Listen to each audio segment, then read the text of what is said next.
Friends, നമ്മൾ ഒരു red പപ്പായ തിന്നിട്ട് അതിൻ്റെ കുരു അങ്ങനെ തന്നെ ഒരു ചെടിയുടെ ചുവട്ടിൽ ഇട്ടിരുന്നു. അത് അങ്ങനെ തന്നെ എല്ലാം മുളച്ച് കൂട്ടമായി കാണുന്നില്ലേ, ഒന്നിച്ച് വന്നിരിക്കുകയാണ്. ഇനി നമ്മൾ ഇത് അങ്ങനെ തന്നെ പറിച്ചെടുത്തിട്ട് ഓരോന്നിനെയും ഓരോ കവറിലേക്ക് മാറ്റാനുള്ള പരിപാടിയാണ്.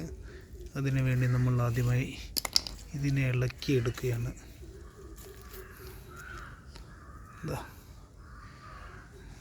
വളരെ ഒരൊറ്റ വിത്ത് പോലും മുളക്കാതെ വന്നിട്ടില്ല, കണ്ടോ?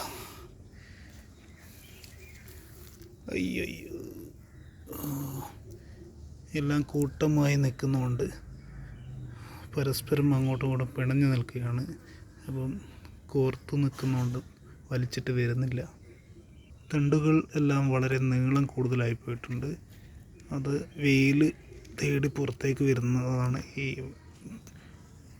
ചെടിയുടെ ചുവട്ടിലായതുകൊണ്ട്. അപ്പോൾ ഓരോന്നിൻ്റെയും തണ്ടുകൾ ഇത്രയും നീളത്തിലാണുള്ളത്. അങ്ങനെ നമ്മളെല്ലാം പറിച്ചെടുത്തിരിക്കുകയാണ്.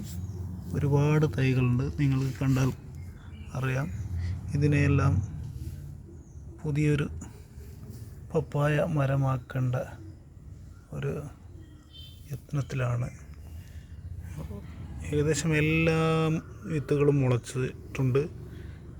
നമുക്ക് ഇതിനെ ഓരോന്നും ഓരോ കവറിലാക്കി ആടുന്നത് വേറൊരു വീഡിയോയിൽ കാണിക്കുന്നതാണ്.